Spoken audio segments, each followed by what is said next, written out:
취임일성이라는 말이 있어요. 취임일성이라는 말은 기관장이든지 어떠한 자리에 딱 임명이 되고 세워진 이후에 내뱉는 첫 마디입니다. 취임일성이 중요한 이유는 뭐냐면 그 사람의 앞으로 이 기관을, 앞으로 이 단체를 어떻게 이끌고 인도할 것인가에 대한 비전이 담겨 있기 때문에 그렇습니다. 취임 일성을 들으면 아하, 이제 저 단체는, 저 기관은 저런 방향으로 앞으로 가겠구나 라는 것을 알 수 있습니다. 오늘 우리가 읽은 누가복음 4장의 말씀, 특별히 이사야 선지자의 말씀을 예수님이 읽으셨는데요, 그것은 예수님의 공생의 사역의 취임 일성일 수 있습니다.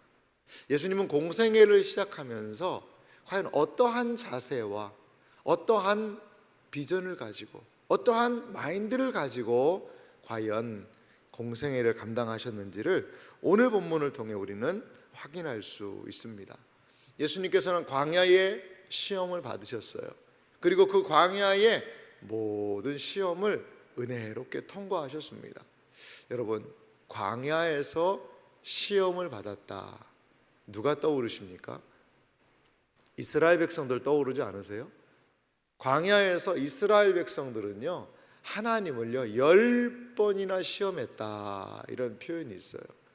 이스라엘 백성들은 광야 시험을요 제대로 통과를 못합니다. 광야에서 하나님 시험하다가 얼마나 많은 사람들이 죽었나 몰라요. 그런데 우리 예수님은 그 모든 광야의 사탄의 시험을 이기셨습니다. 그것은 어떤 의미가 있는지 아세요? 이스라엘 백성이 광야에서 실패한 역사를 예수님께서요 동일한 광야라는 환경에서 그 실패를 순종으로 바꾸신 겁니다. 순종으로. 예수님은 온 이스라엘의 백성을 대표하는 분으로 광야에서의 불순종을 광야에서의 순종으로 바꾸신 분이라는 것을 우리가 기억할 필요가 있습니다. 14절 말씀 보니까요, 광야에서 순종하신 예수님이 다시금 갈릴리로 돌아오시는 장면인데 거기 중요한 단어가 있어요. 그건 무엇이냐면 예수께서 성령의 능력으로, 성령의 충만함으로 이제 공생애를 시작하고 계시다는 것을 볼 수 있습니다. 성령의 능력으로 갈릴리에 돌아가시니 그 소문이 사방에 퍼졌고, 15절은 이어 말하죠. 친히 그 여러 회당에서 가르치심에 뭇 사람에게 칭송을 받으시더라. 여러 회당에서 예수님은 이제 본격적으로 가르치시는 사역을 시작하셨습니다. 그리고 안식일에 늘 하시던 대로 회당에 들어가서 성경을 읽으시려고 하니까 17절 보니까요, 선지자 이사야의 글을 드리거늘 책을 펴서 이렇게 기록된 데를 찾으시니 곧. 자, 여러분, 이사야의 글을 드렸다, 이게 무슨 말일까요? 회당에는 성경책을 좀 비치해 놨습니다. 예수님 시대에는 가정마다 이렇게 제본된 책이 있지를 않았어요. 예수님 시대의 책은 무엇이죠? 주로 이제 양피지를 많이 사용했습니다. 버가모 지역에서 개발했던 이 양피지에다가 성경을 필사를 했는데요. 그러니까 회당은 기본적으로 성경을 필사한 필사본들을 많이 가지고 있었던 것 같아요. 둘둘둘 말아놓았던, 책을 폈다라는 것보다 이게 말려있던 책을 연 거죠, 어떻게 보면, 정확하게 표현을 하면. 근데 이사야 선지자가 쓴 이사야서의 두루마리를 꺼내서 예수님한테 드린 겁니다. 그러니까 예수님이 거기에서 두루마리를 쭉 펴셔서 말고 하시더니 어디를 찾으셨냐? 바로 이렇게 기록된 데를 찾으셨다는 겁니다. 이것은요 이사야 61장에 있는 내용이거든요. 이사야가 66장까지 되어 있으니까 거의 뒷부분의 이야기예요. 18절 말씀부터 보면요, 주의 성령이 내게 임하셨으니 이는 가난한 자에게 복음을 전하게 하시려고 내게 기름을 부으시고 나를 보내사 포로된 자에게 자유를, 눈먼 자에게 다시 보게 함을 전하며 눌린 자를 자유롭게 하고, 19절 이어서요, 주의 은혜의 해를 전파하게 하려 함이라 하심이라 하셨더라. 자, 18절 말씀 보십시오. 주의 성령이 내게 임하셨으니, 성령이 임할 것을 이사야 선지자는 예수님이 오시기 700년 전에 이렇게 예언했거든요.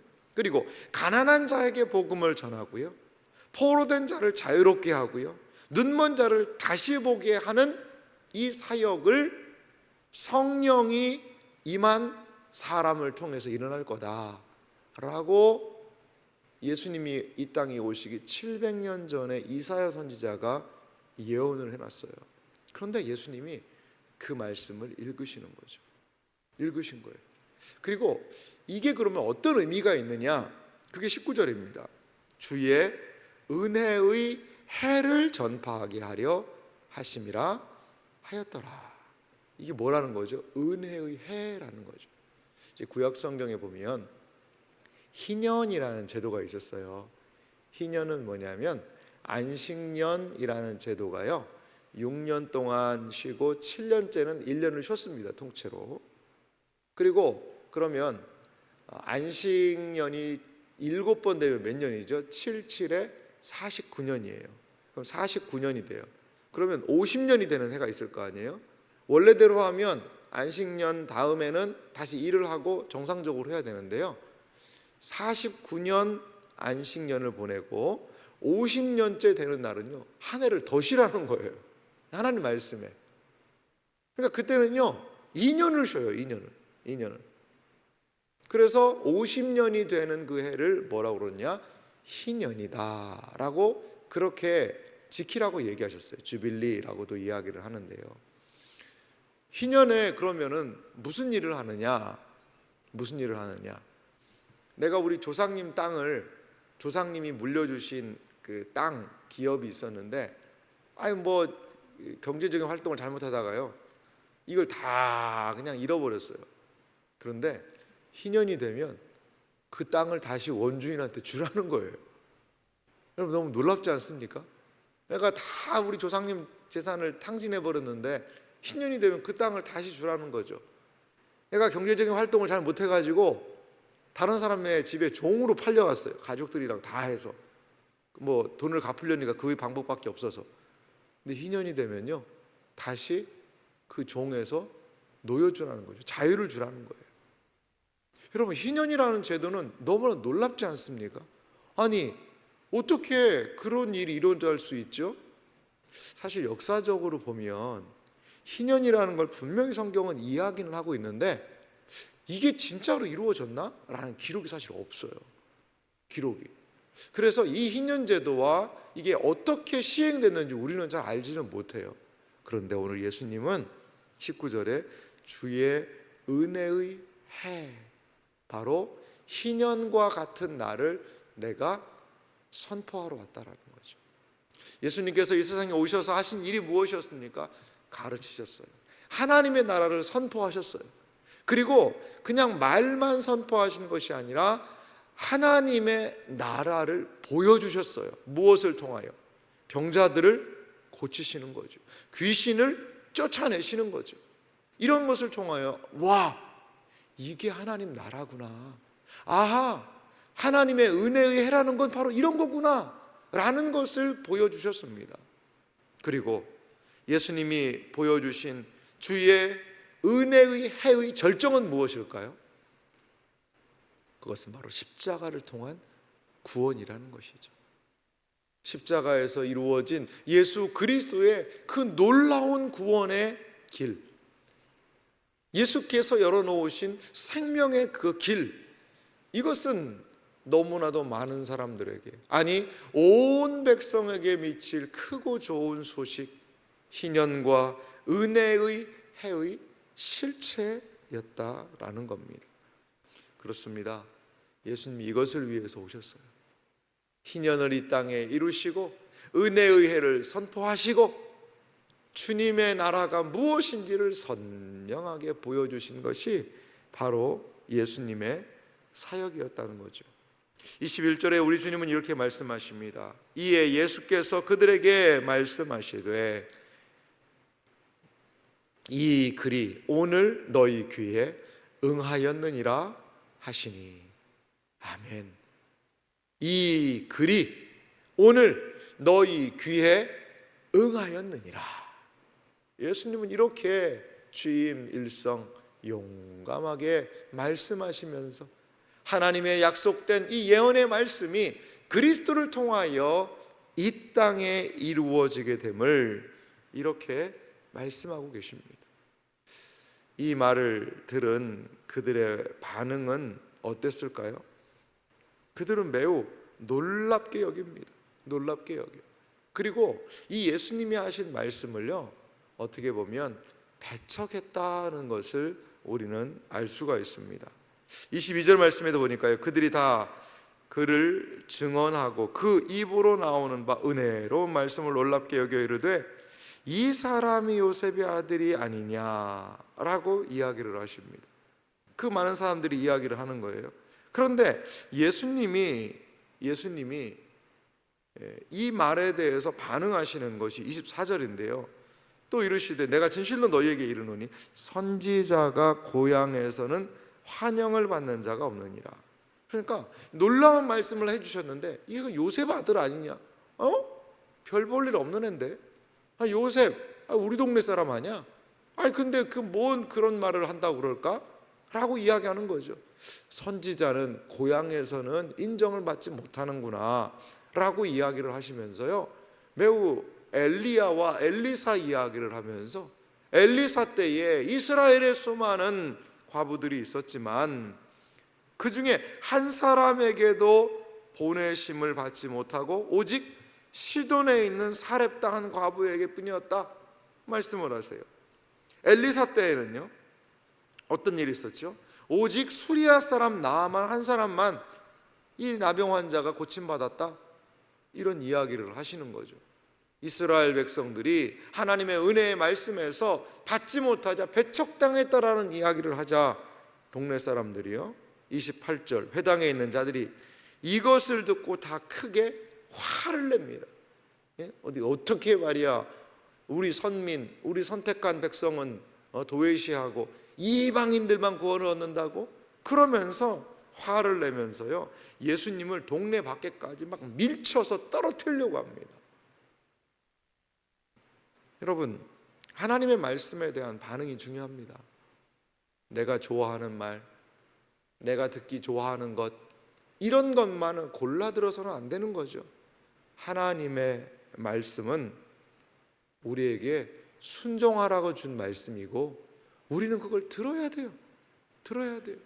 지금 이 사람들은 와, 좋은 말씀이네 라고 했는데 예수님 자체를 무시하면서 그 말씀 자체까지도 버리는 겁니다. 물이 더러울 수 있어요. 아이를 씻겼는데요, 그 물이 더럽단 말이에요. 아이를 그 물에서 씻겼으니까 당연히 물이 더럽죠. 그러면 여러분, 그 물을 어떻게 버려야죠. 그런데 아이까지 버리면 안 되잖아요. 아이까지 거기 통에다가 아이까지 같이 버릴 수는 없잖아요. 아이는 드러내고 더러운 물만 버리면 되지 않습니까? 자신들의 생각이 아무리 예수님에 대한 그런 생각이 있다 하더라도 그분의 말씀을 믿고 따라야 되지 않겠습니까? 그런데요, 내가 듣기 좋은 말만 들어요. 내가 선택한 몇 가지만을 절대적으로 믿고 다른 말씀은 무시해요. 아니요, 그거는 주님의 말씀에 대한 온전한 태도는 아니에요. 종교개혁자들이 이야기한 것 중에 중요한 말씀이 뭐였냐면 솔라 스크립투라라는 거였어요. 오직 성경이 그들에게 너무나도 중요한 가치였어요. 우리는 오직 성경을 믿는 사람입니다. 그런데 종교개혁자들이 또 중요하게 말한 게 하나가 있어요. 그건 뭐냐면 토다 스크립투라라는 거였어요. 토다란 말은 뭐냐면요, 모든 성경이라는 뜻이었어요. 오직 성경입니다. 구원을 위하여 오직 말씀이 필요합니다. 그런데 이 구원의 역사를 위해서 우리는 토다, 모든 성경을 깨닫고 받아들여야 한다라는 겁니다. 이단의 중요한 특징이 무엇인지 아세요? 저도 이단들하고 얘기해 보니까요, 이 사람들이 몇몇 성경 구절들을 조합해서 100% 성경 이야기예요. 몇몇 성경 구절들을 조합을 시키더라고요. 그래서 자기 생각을 이야기를 하더라고요. 아하, 참 무섭구나. 분명히 성경이에요. 그런데 이단이에요. 문선명 씨가 쓴 원리강론의 3분의 2가 성경입니다, 여러분. 그런데 이단 교리가 성경으로 세워진 거예요. 이거 어떻게 이해하시겠어요? 신천지가요, 여러 가지 풀이를 해요. 다 성경 풀이죠. 그런데 왜 그런 신앙이 나오죠? 골라서 보기 때문에, 배척하기 때문에. 사랑하는 성도 여러분, 예수님의 모든 말씀이 중요합니다. 내가 일부분의 말씀만을 골라서 믿는 신앙이 아니라 모든 성경, 때로 다 알지 못하는 부분이 많아요. 저도 그렇습니다. 그러면 그거는요, 겸손하게 내려놓는 거죠. 아직은 내가 모르는데 분명히 이것도 우리의 구원에 유익된 말씀일 거야. 아직은 모르지만. 그러한 유보적인 태도를 가지고 하나님의 말씀을 믿어나가는, 그래서 점점 토다 스크립투라, 모든 성경에 대해서 기뻐하고 알고 깨달아가는 것이 필요하다는 거죠. 왜 성경을 통독하라고 그럽니까? 통독하지 않으면요, 내가 좋아하는 부분만 읽어요. 지금 100일 성경 읽기, 우리 사무엘 오늘 하 7장부터 해서 사무엘 하부터 해서 읽는데요, 여러분, 하나님의 말씀을 온전하게, 모든 말씀을, 그 예수님의 모든 말씀이 우리를 살리는 생명의 말씀임을 여러분 믿으시기 바랍니다. 신구약 66권 1189장, 이 모든 성경은 우리를 교훈하고 우리를 바르게 하고 온전하기에 유익한 하나님의 생명의 말씀이라는 것을 기억하며 이 말씀의 은혜를 따라 나아가는, 이 말씀을 마음에 받아들일 수 있는 여러분들이 되시기를 간절히 소망합니다. 오늘 우리가 살펴보았던 예수님의 취임 일성, 예수님의 사역의 큰 비전과 예수님의 사역의 큰 그림을 우리는 알게 되었어요. 이 은혜의 선포에 우리는 어떻게 반응해야 될까요? 새벽에 이어지는 말씀을 통하여 이 예수님의 취임 일성이 어떻게 예수님의 사역을 통해 실행되는지를 앞으로 꾸준히 살펴보시기 바랍니다. 그래서 예수님께서 선포하신 은혜의 해가 무엇인지를 말씀을 통하여 확인할 수 있는 은혜의 역사가 모든 분들에게 있으시기를 주님의 이름으로 축원합니다.